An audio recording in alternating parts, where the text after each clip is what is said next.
Okay, so first of all, happy Memorial Day. For any of you who are off today, let's just get into the video.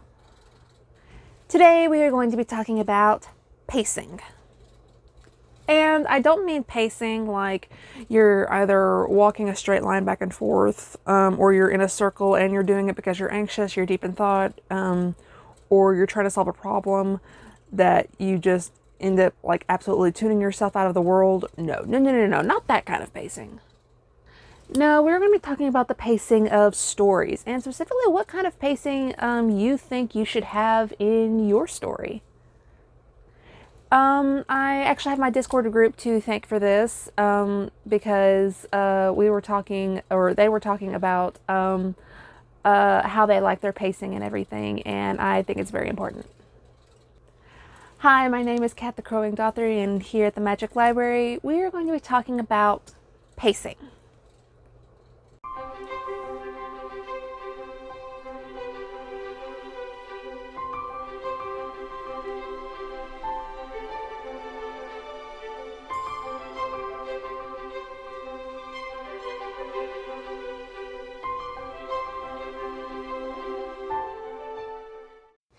Before we get into the video, I actually have a few amazing announcements. First of all, my LLC is officially completed. I am now officially a small business owner, and I am hoping to actually sort of put that out there in the form of a merch store on Printify. I do have some ideas in the works, and I'm actually going to be working on them today. I'm going to be coming out with some funny writer meme t-shirts, all courtesy of my friends Courtney and Angie, because they're just absolutely hilarious. I'm also going to be having stickers made for Asilas and for Lux before I work on any of the others. And those little details and everything will be available with shirts, hoodies, mugs. I'm going to see if I can try to get some pins made. And some like acrylic charms, but I don't know about that yet, so don't hold me to that. And I will hopefully put out an announcement of that on all of my social media, and if you're not following my social media, all of those links are down in the description below, so please go and follow all my social media links.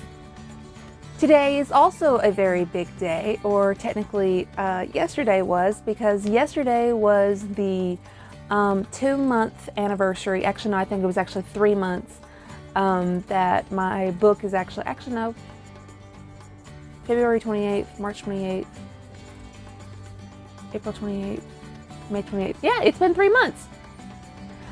When I originally published my book, I published it on February 28th, and it was and that was specifically the Amazon copy for everyone to sort of dip their toes into. For some reason, it would not allow me to put that on pre-order, so just anybody could buy the book.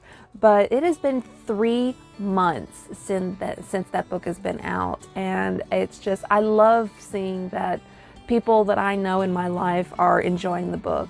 Specifically, my doctor actually bought a copy of the book and also bought the ebook version, and she loves reading the ebook version, and she I actually got to sign her physical copy of the book last week, and she just absolutely enjoyed it. And I got to tell her and her nurse practitioner all about the other writing projects that I'm doing. So, but I'm getting off on a tangent here. I love my doctor, don't get me wrong, but that is not the point of this video. Anyway, yesterday was the 3-month anniversary of my book actually being available to the people on Amazon, and it's just a fun little achievement for me. So yeah. If you're interested in buying my book, it is still available on Amazon in ebook and in paperback, and you will find that in the description, link down in the description below. It is a paranormal dark fantasy, and it's got a little bit of romance, got a little bit of mystery, and a little bit of magic too, and not to mention a villain that is trying to overthrow the monarchy by very nefarious means, but also very clever means. I think for those of you who like the villains out there, I think you might enjoy this a little bit, so yeah.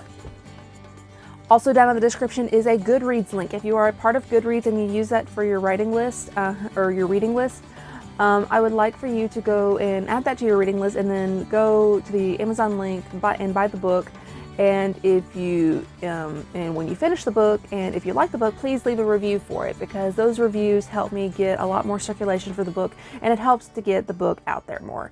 And I will have a little bit more of a announcement about the sequel, sequels and other projects for this universe at the end of the video.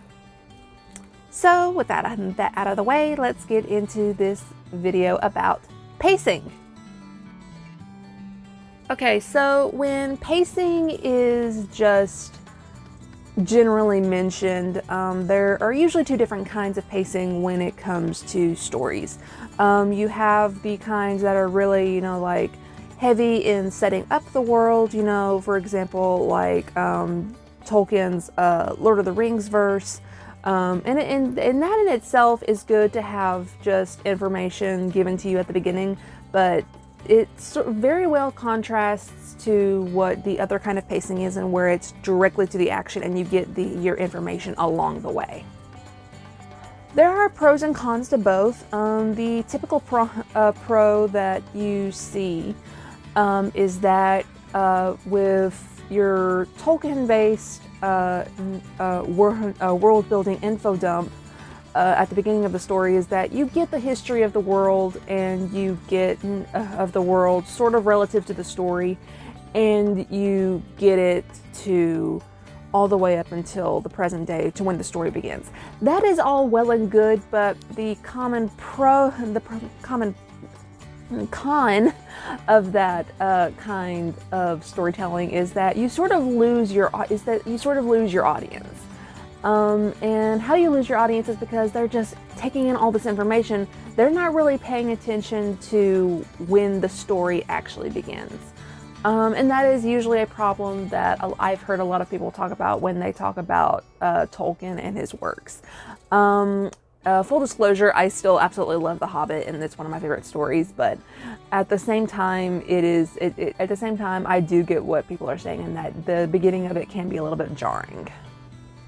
Because believe it or not, there's not really much in that first initial paragraph of nothing but world building that is actually influential to the story, except that you know that Bilbo is part Baggins and part Took. That's it. Now, on the flip side, you have your right into the action pacing, where you literally open the book and it starts out with either someone running or some sort of action or something. Something is happening in that first initial paragraph that you're just like, you're immediately wondering like, oh my God, what the heck is going on? And that's really good too, because it leaves a lot to the imagination, and you're reading to figure out what is happening next. And I see a lot of people actually gravitate towards that one more, but of course there are cons. The first initial con that I can actually think of, that I think that some people actually want to gravitate more towards the Tolkien-based world-building info dump side of things, is that you're sort of just placed down in the middle of the action. And it's just like, it's literally like, okay, imagine that you are, and this is going to be a very weird analogy, I am so sorry. And that analogy is that, think that you are a new gerbil being placed in a colony of other gerbils, and they're all running around, and you would think that you as a gerbil would know what's going on. You do not. You are not of a hive mind, so you have to basically just go with the flow even though you're not sure what's going on. That was a very weird analogy, but I swear to you, it does its purpose. Another way of thinking it is that if you are starting at a new job and you have no training whatsoever, you have the cruel kind of boss that just puts you in on a situation and you just have to just go with it and ask questions along the way. Yeah, that is typically sort of jarring, and probably an all too real situation to be put in. But I do see that a lot of people actually gravitate more towards that, and it's very interesting to see the conversations between the two, because on one hand you get all your information up front, but at the same time you're reading to figure out the information. You are using your critical thinking skills to their fullest, and I think a lot of people Now for me and everything, I typically like a little bit of both. Oddly enough, in Arborea Lux and everything, I do typically use a little bit of both. In the beginning, there's not really a bunch of world info dump, but I'm very, very descriptive, and I'm very, very descriptive. And I typically use those descriptions to completely immerse people into the world, and that I think is a good like halfway point between info dump and into the action.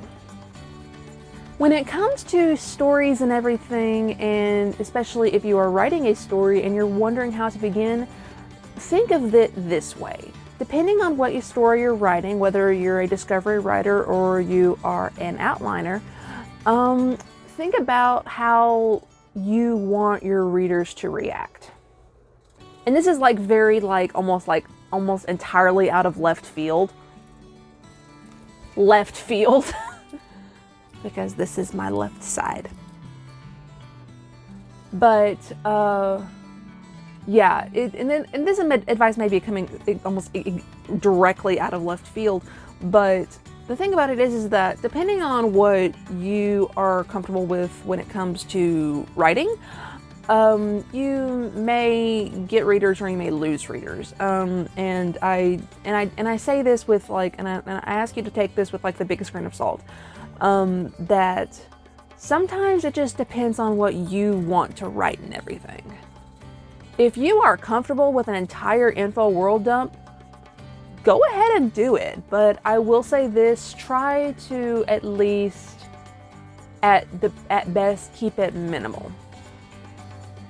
I say this because if you look at Tolkien's The Hobbit, that you basically get you basically have, I think in my version, I think it's almost 2 whole pages before you actually get to the story of where Bilbo meets Gandalf.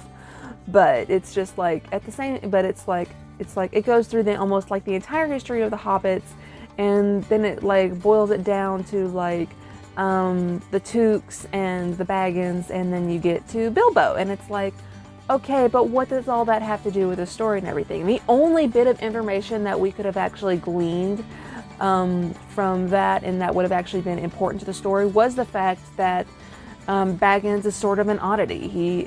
Bilbo is a Baggins that is, and the Baggins are known for keeping to tradition and everything.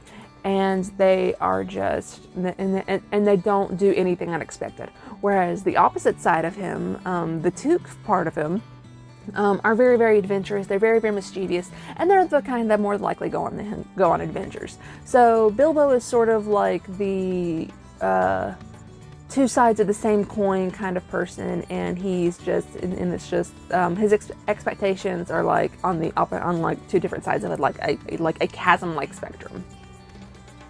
But that is but the thing about it is that when talking about that, it's just, if you do an info world dump, do what is just prominent for your story, especially for the beginning of the story. For Arborea Lux and everything, and I know I keep going back to this as an example, but it's true. How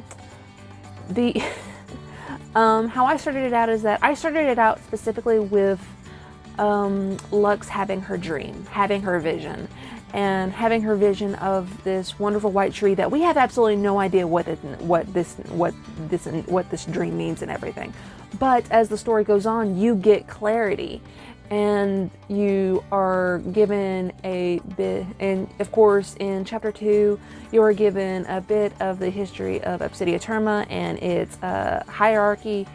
And it's just, and that is information that is not only relevant to the story, but it's just, it's stuff for you to remember to keep the plot moving forward. So there are technically pros and cons to either side of this wonderful spectrum. Another good example of putting info world dump or world building info dump and into the action is another perfect example of that, of combining the two, is actually Ellie Rain's books, because Ellie Rain does a wonderful job of storytelling. I will never get tired of mentioning Ellie Rain because she is just absolutely brilliant and I love her so much. At the beginning of Willow Ashes, we see from Xavier and Alexander's points of view over a period of time, and we're sort of thrown into the action because we have absolutely no idea what's going on. And at the beginning of the book, which I will actually get to later this week, we see that Xavier is in danger, and we see that he is on the literal edge of the knife, as it were. And he's about to take the dive, and we don't know what happens to him. And then near the end of the prologue and everything, or near the end of the chapter, we get that clarity of what's going on, and then we get a little bit more of that information as we go into chapter 1. But oddly enough, if you actually read the book, she doesn't get into her world building until much later in the story, talking about the and I want to say it's specifically in book 3, Pearl of Emerald, when they're talking about the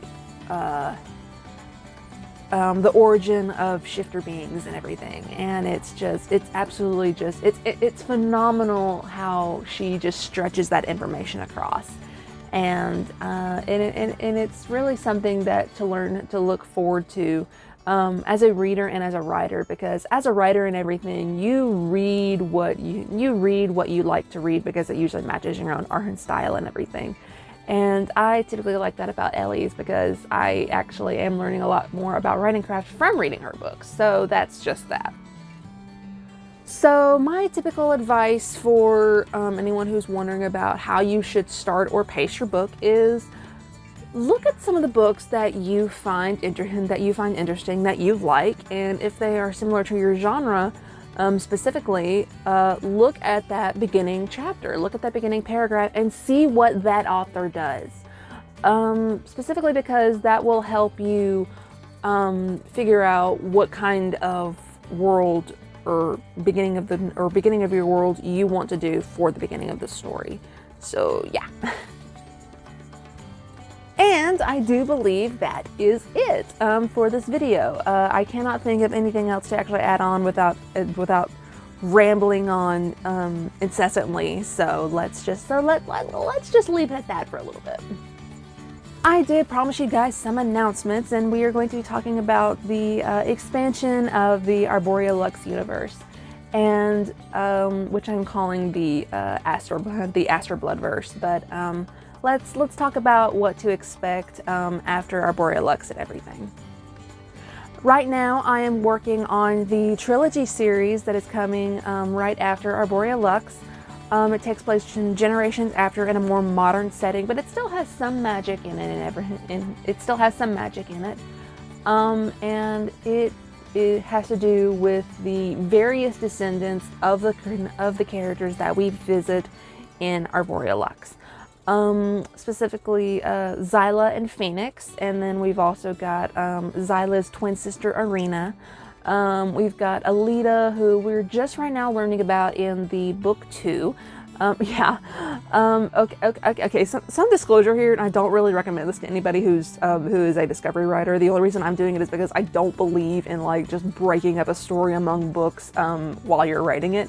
Is that I'm writing this trilogy all at the same time. I don't know if I'm insane or if I'm just doing it to be doing it. I have no clue. But I am right now writing these 3 books at the same time. I am doing it as one big cohesive storyline, and then I'm splitting it up into 3 books. I don't know if it's necessarily going to work, but that's what I'm going with.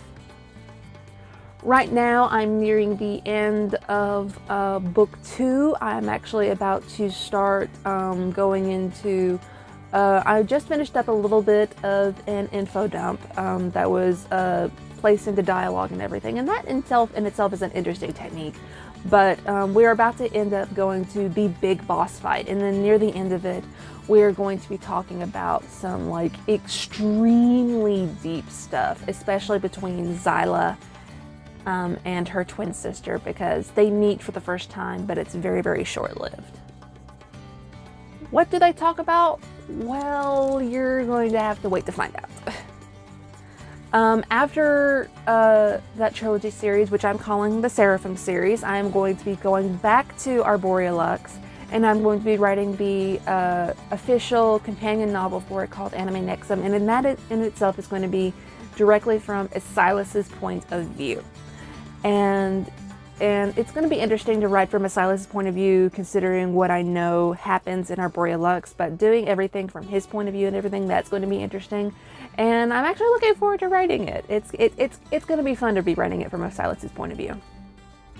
And then after that, I'm going farther back, all the way to the beginning of all of this mess, and we're going to be talking about the progenitor of the Morgenstern family and the first Asterblood. These two amazing siblings that go on this journey and end up getting their powers. They come back and they find that they and their followers are no longer welcome, and this is what starts off this entire social discourse that happens in Arborea Lux. And of course, I'm going to be taking a little bit from history too, and it's probably going to be more based on the Salem witch trials than you ever realized. Because that's what I like to do. I like taking bits and pieces from our history and just adding them in to my stories and everything. It's an interesting little bit. But that is all I have planned for the Asterblood verse. And let's just say that when we get to later on projects, they may vary.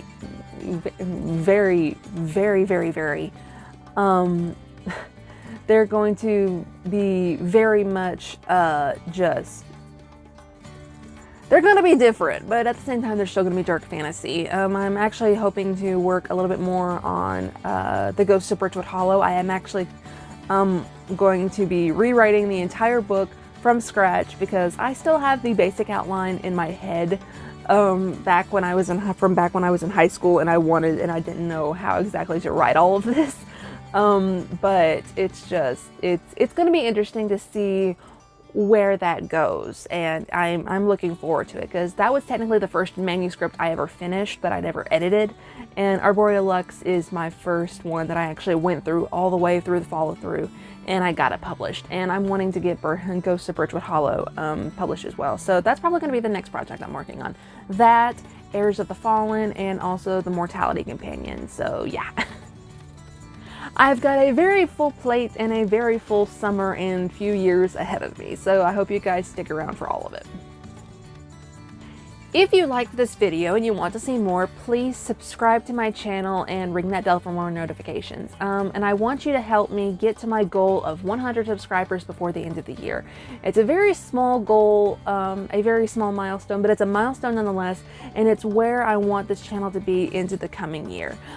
Specifically because I am going to be hopefully going independent soon. I just finished my LLC paperwork, and I've got a few more steps to go before I can officially call myself a small business, but I am going to be coming up with ways for you guys to get some awesome merch out of it, awesome merch besides just my book. I'm going to be coming out hopefully with stickers, with some charms, t-shirts, hoodies, mugs, maybe some hats. I don't know. I've got to look at Printify and see what all options they have. But I know for a fact that I want to do this, and it's going to be fun. So I will have more updates about that soon.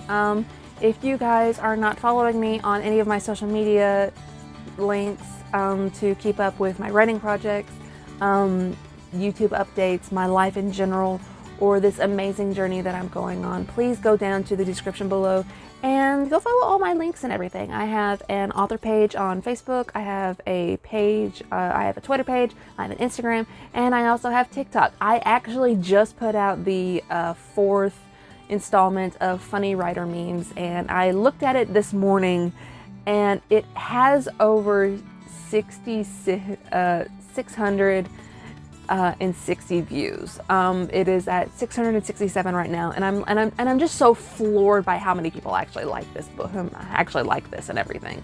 It's just wow. It's so cool, and it's really, really funny. I actually have to go and look for more writer memes now because of that. So yeah. Also, mark the date, because on June 16th I will be doing another live stream, and I still need to figure out what I'm going to do for it. I've had a lot of people ask me to do the dress that I was going to be wearing to the Magic City Book Ball, but because it's been canceled, I have no reason for it. So everybody's wanting me to wear it on stream. I also have an idea to do a sort of writing session or writing prompts video, just to slip into there for us to do on the live stream. Reading some of my manuscripts or some of my book, or a little bit of my book later, like just for teasers and everything. Or a combination of any of the two. I think that probably everyone's going to be going to the first two options, specifically because I already have my first video out for the Magic Reading Hour, and I did in fact read the first chapter of my book, Arborea Lux, and let's just say that is all that I'm going to be giving y'all in terms of actually reading it, so yeah. So if you liked this video, I hope you'll like and drop a comment and all that, because it'll help the algorithm a whole lot, especially for those who are looking for any fun place to just look around and just have some fun. If you want more fun, I suggest you go down into the description and click on my Discord server. We have a very fun time there. We talk books, we talk memes, and you will always get updates for my videos and my live streams and everything. So yeah. I think that is all that I have for you today. So go down to the description, get a copy of my book, go to Goodreads, leave a review, go down to my awesome social media links and click on those and join the party. And more importantly, I hope you guys have a very, very wonderful Memorial Day. And whether you're going to be barbecuing, whether you're going to be going out with friends, whether or not you're going to be seeing fireworks, or doing any of that fun stuff to really kick off the summer, I hope you guys have a very wonderful day. And I hope you guys have a wonderful day of rest and relaxation before we continue on with the week of work. This has been Kat, the Crow-Winged author, here at the Magic Library, and I hope you guys have a very wonderful and just escapism day. Bye, guys.